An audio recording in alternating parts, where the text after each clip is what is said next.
The Positive Pause is a motivational-minded podcast covering topics women want to know about as they journey to and through menopause, focusing on subjects that impact women's health and healthy aging, including what it means to age healthfully. The Positive Pause features experts and influencers from a variety of industries and specialties. The information and opinions expressed on the Positive Pause are not intended to replace the services of trained professionals or to provide specific medical advice. To see the National Menopause Foundation's full medical disclaimer, please visit nationalmenopausefoundation.org. Hello, and welcome to the Positive Pause. I'm Claire Gill, founder and CEO of the National Menopause Foundation. I'm excited for today's topic, Move Your Body, Exercise for Hormone Balance. With me today is wellness coach and fitness expert Deborah Atkinson. Deborah has helped 150,000 women flip their second half with the vitality and energy they want. She's a best-selling author of several books, including You Still Got It, Girl, The After 50 Fitness Formula for Women, Navigating Fitness After 50, Your GPS for Choosing Programs and Professionals You Can Trust, and Hot, Not Bothered. Deborah hosts Flipping 50 TV and the Flipping 50 podcast. She has 35 years fitness experience, is an international fitness presenter for associations including International Council on Active Aging, IDEA, NSCA, Athletic Business, and Can Fit Pro. She's an American Council on Exercise subject matter expert. Deborah is also founder of Flipping50.com and creator of Flipping 50 Specialist Program for Fitness Professional. She's a frequent contributor to the Huffington Post, ShareCare, and other featured outlets.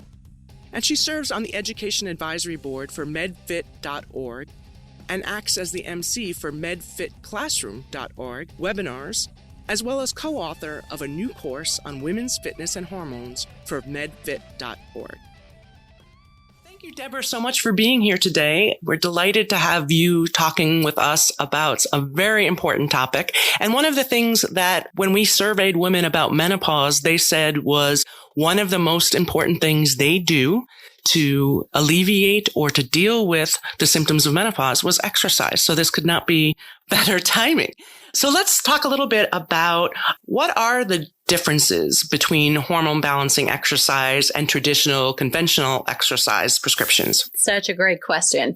Well, number one, traditional exercise has a quota.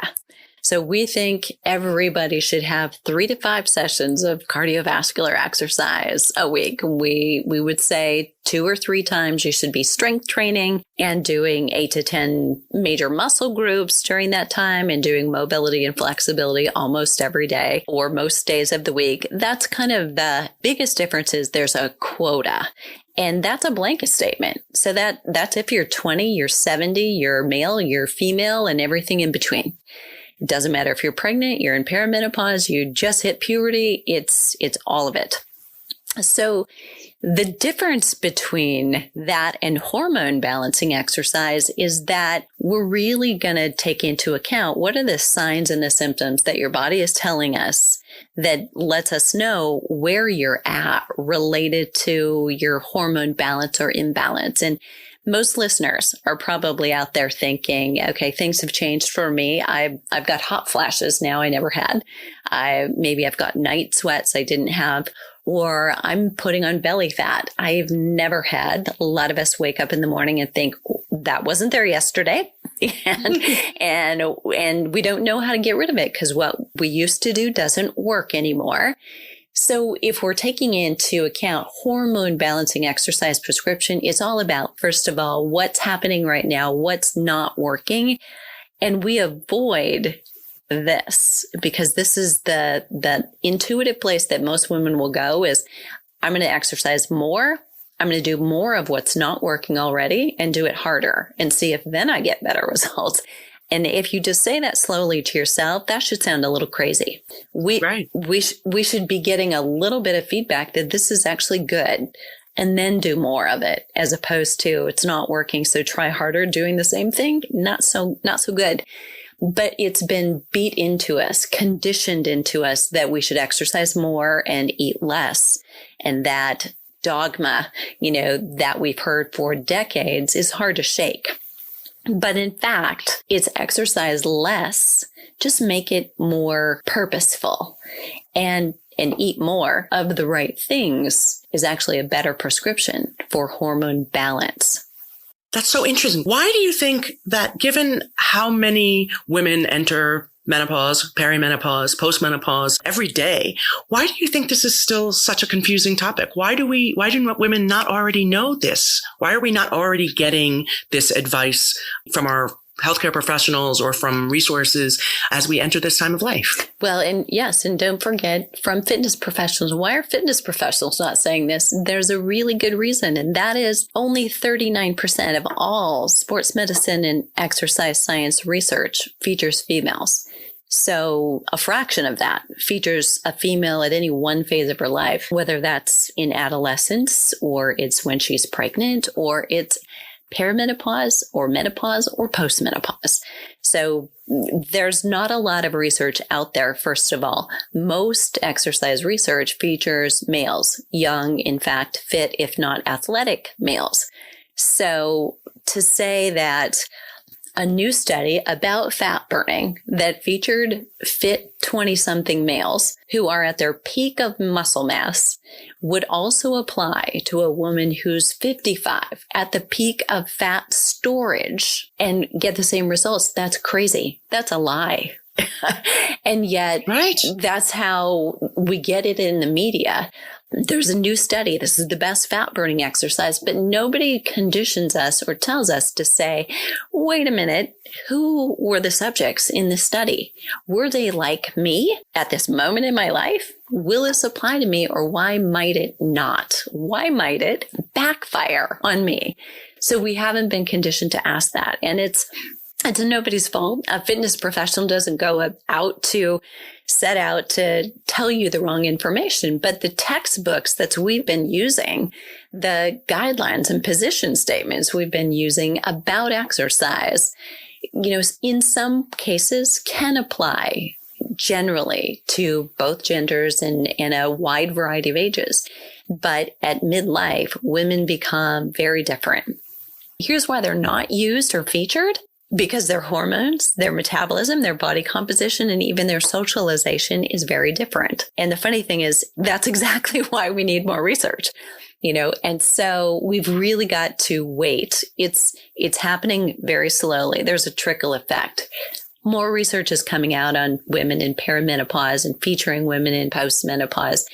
And we just have to do a good job of digging it out. We've got to go to the right journals. We've got to be looking for it. And listeners need to walk into their fitness centers or approach their trainers and say, tell me about this program. How is it designed uniquely for me and the hormones I have and these symptoms I have going on right now? And especially if they're in a program where they see around them men and women of all ages, there's a good chance that it's kind of a basic average, and it's just based on what we've always known because that's the way it's always been done. And nobody's digging into it just for them. Well, that's interesting. I'd like to just touch on that again a little bit further. I mentioned in the introduction about your background, the work that you're doing with medfit.org. So how do women then judge the programs, the exercise programs that they might have available at the gym or when they're talking to a personal trainer? What are the resources available to help women identify either trainers or programs or the type of exercises that are directed to them? Great question. So one of those is definitely MedFit Network. Going there, looking for a resource of women who've gone through a women's hormone course, looking for people who are specializing with perimenopause, menopause, or postmenopause through Flipping 50. Personally, we're certifying Flipping 50 specialists who understand these are signs and symptoms. This is how we change an exercise protocol. This is the criteria we look for to progress and to change her program based on how she responds to it. And you really want to ask those questions. Have you worked with women like me before? That's not enough because women between 40 and 60, we're the ones who ask for directions. We are seeking help. So just working with those women alone is is not enough. It's how have you helped them? Could I talk to some of those people that you've worked with before? And what have been their changes? And where do you get your resources and your continuing education? The fitness industry is still largely ungoverned by the sources of continuing education that a trainer or a health coach has to go through. They can pick and choose. So even though they may be working with you, they may be doing continuing education on things and topics not even related to what matters to you. That's so good. And again, like you said, your website and your books and your program are another great resource for women that they can, again, learn and be able to do themselves. So that's terrific that it's available. I'd like to talk a little bit more then about some of the, typical hormone imbalances that you see that would require kind of a more, I guess, unintuitive or a more dramatic shift in how women at midlife respond to exercise. Definitely. So let's talk about these two in particular. So one is estrogen dominance, and let's come back to that. The other one is what Western medicine would acknowledge as HPA axis dysfunction. It's what listeners might recognize as what we call or refer to adrenal fatigue. Because every woman gets that. Western doctors don't actually think that's a thing. But they do call it and acknowledge it as HPA axis dysfunction. And we're talking about the same thing. So first, estrogen dominance. That is something that can be baffling to a woman hearing it for the first time, thinking, as I approach menopause, isn't my estrogen dropping? But what in fact happens, though that is true, estrogen levels are lower than they were during her peak of reproduction years. But estrogen and progesterone, another hormone, should be in balance. Like if you're in a park, you're on a tater-totter, estrogen's on one side, progesterone's on the other. They should both have their feet and their toes just dangling on the ground, just in balance. That's where you're going to feel best. But what happens during menopause, women become much more prone to the negative effects of stress. And we all know that hormone is cortisol. And it's been there all along through our 20s and our 30s, but we're feeling it more in our 40s and our 50s, simply because the rest of our hormones are going on a roller coaster ride. And so any stressors that we feel are amplified. It's like somebody turned up the volume. When that happens, cortisol blocks progesterone. So now progesterone is sitting on the ground and estrogen is way up high. So you are still estrogen dominant as they're related to each other. That, if you listen to the story, cortisol is the culprit. We never sit down when we're teenagers with our parents, and we never got the stress talk. We probably all sat down and had the sex talk, right? Right. And yet nobody said, here are things that might happen to you. Here's how you might respond. Here's what you can expect in your body and your emotions. And here would be good tools for you to have in your toolbox. And here's negative ways to deal with that. We never get that, and we need it. And hopefully we now will turn around to the young women and men that we're guiding through and give them better skills. But we need to work on stress. And this is one instance when we have to acknowledge that your body actually likes to be on the couch. So exercise is actually stress. I'm not talking about training, doing a marathon, just moderate exercise that you and I should do every day. That's stress to your body. It really likes just reclining and relaxing as well as the rest of your body does. So, if you're overdoing it at all, and overdoing it may be just doing what used to be normal for you right now, because you have to take all of it into account. The stress from your job, from your finances, from relationships, from exercise, from dieting potentially is stress. And all of it goes into the same bag that you're carrying. Every one of those bricks adds up. And if you have more stress than you can handle, then really the best exercise is less and lighter exercise. I used to laugh. I used to poke fun at marketing for yoga when 20 years ago it would say fat burning yoga on the cover. I thought that is genius, really. But I was like, what a false, advertising. And yet now I'm thinking it's really not. Because if that's what your body needs, and yoga is a way for you to actually relax and release and drop your cortisol level, that may help you lose weight or find your optimal weight and energy better than trying to burn fat with the highest fat burning exercise you can find. This is such good news because, as we do approach this, is exactly like you said that, we're taught and it's ingrained that we have to push harder, do more, do all of these things. And it just makes so much more sense, as you say, to, listen to the body and adjust to what the body needs and find what's optimal for the body. I just love that.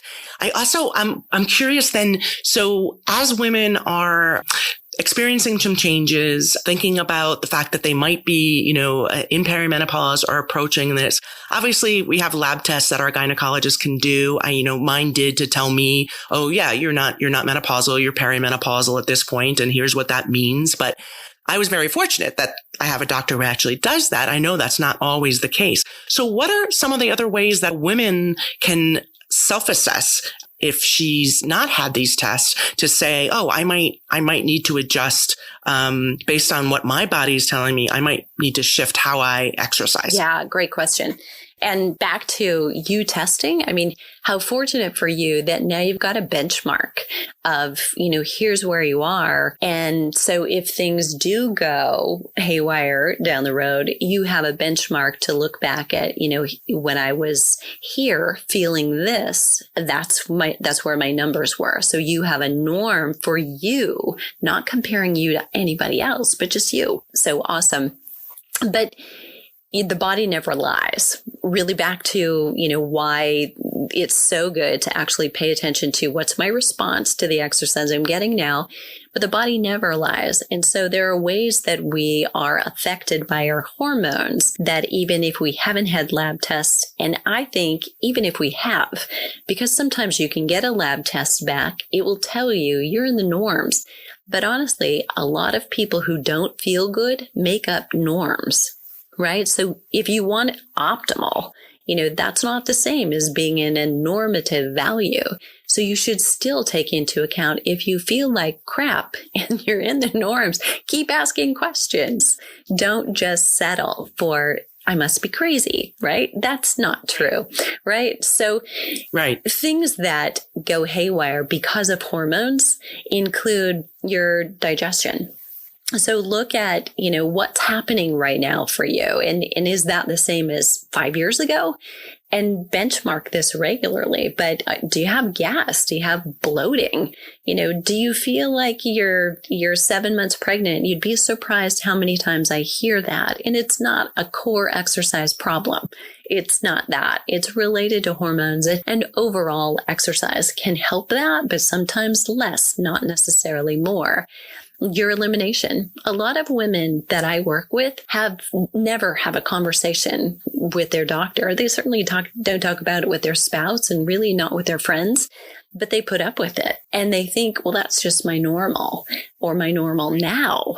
And that's not. And it actually can lead to problems with disease and colon issues. So you want to make sure that you're not just settling for it. And so if you're constipated, you have diarrhea or you fluctuate between the two of them, that's hormonal. Are you sleeping through the night? So we know the problem of getting to sleep, staying asleep, or waking too early. All of those can be signs, hormone fluctuation, and they can all be positively influenced by exercise. So sometimes the sign or the symptom can be supported by exercise or a change in the type or the timing of the exercise that you're doing. And that alone can help you lose weight. It's also about stress. Are you feeling like you're flying off the handle? Your mood is up and down, maybe related to depression or anxiety. Are those things present? And they haven't been for you before. This is not something that's normal or regular for you. It's a change for you. Your energy level. Are you finding that you're exhausted either first thing in the morning. And that kind of takes us back to that other, we talked about HPA axis dysfunction, but really what that means is if you've got that, you might have been in bed for a long time, and yet you wake up in the morning feeling like you're hungover and you didn't have the fun. And you're crashing at 10 a.m. in the morning. You're crashing again at 2 or at 4 or both. And then you're ready for bed by 5, or you might get a second wind by 10. Those are signs that you may have some of that adrenal fatigue or HPA axis dysfunction, and less exercise, really what I call restore before more. Don't dig yourself further into a hole.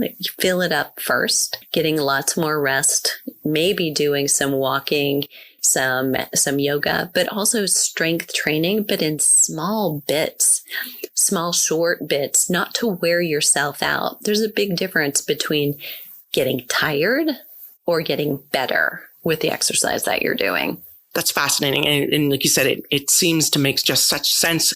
And if we listen to our bodies and address those changes, like you said, so many times we just ignore them or power through or think, oh, this is my new normal. I'm not being able to rest like I was, when I was younger. It's good to know that these are signs for us and that there are things that we can do and adjust that will make a big difference. So I know as you said, even about mine, since every woman is unique, but are there some common denominators like at midlife and postmenopause that would give listeners a quick win? And, what would that be so that we would, start to, again, be inspired and feel good that we've made a change or done something? Is there anything like that works for kind of all women? Absolutely. I would suggest every woman listening, if she's not already, start lifting weights. It's the woman's best friend at any age. And the earlier in life she starts, had we all started in our 20s or 30s and our 40s, we would feel less like a fish out of water or less intimidated walking into a gym or a weight room in our 50s or 60s or 70s. But that said, it is never too late. We've seen evidence that women who start in their 90s strength training can gain strength and gain lean muscle mass. So it's never too late. The body is amazing in what it's able to do. But get started, and what you're seeking to do is progress to a point where you reach fatigue. Muscular fatigue is extremely important. Any literature that's featuring women in perimenopause, menopause, or beyond, they vary sometimes on what is being studied, what the results are, but almost every one of them across the board uses these words. Adequate intensity has to be present, whether we're talking about cardio, exercise, or strength training. That makes sense. And, when you talk about strength training, I know that even younger women, start to get worried about, strength training and building muscle and, I'm going to look too masculine, whatever. That's not what we're talking about here, right? Can you give a little bit more detail about when we talk about strength training or lifting weights? What does that mean? What are we really suggesting women do? We are really suggesting they find a weight where they can lift it depending on their current status of their joints. So if you are listening and you are feeling vulnerable or, not quite sure that this is something you should be doing yet, start with lighter weight and more repetitions. So you can start with, say, 20 plus or minus repetitions, reaching fatigue with that. You could start with 15 if you're feeling like, okay, I've got more moderate experience. I'm fairly strong. I've been doing some lifting, just not so consistently. And once you're progressing to a lower weight, that's where we actually start to influence positively bone density. 10 or fewer repetitions tends still to be the guideline for optimal bone density benefit, but that's heavy. So you don't start there, you progress to that point. And one thing to remember is truly depending on your body type, but for women over 50, we just don't have the hormones anymore to bulk up. In order to do it, you would need to spend 2 or 4 hours in the gym, which is certainly not what we're recommending. It's hit it and quit it. You're going to do a few sets of a few targeted major muscle groups to fatigue and then put them down. And you're only going to do it twice a week because that will make you stronger give you more stamina, endurance, to love life. And that's really the goal, not to get better at the gym, to get better outside of the gym. That's awesome. I love that. That's so helpful. Thank you very much. That's exactly the kind of thing I think that we all need to hear about. What are we really looking at, and how are we building to it, and or even introducing it into our workouts for the first time is so important. I have like a million more questions, and I could talk about this forever, and I'm sure listeners do too, but this won't be the only conversation we have, Deborah, I hope. And I'm really looking forward to sharing with our listeners and to people who visit our website more information and more advice from you. But just to wrap up, you've got some really wonderful, simple, anecdotal ways to remember key success points for exercise, perimenopause, and beyond. Could you share a few just now at the end of our conversation? Absolutely. So, number one, we dropped earlier, restore before more. So if you are extremely tired, I think we have to remember we were raised by parents who told us to, if you want better results, you have to work harder.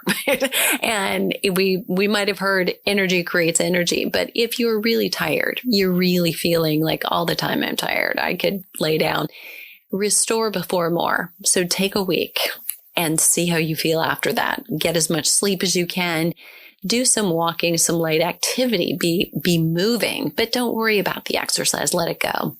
And the next is sleep deep.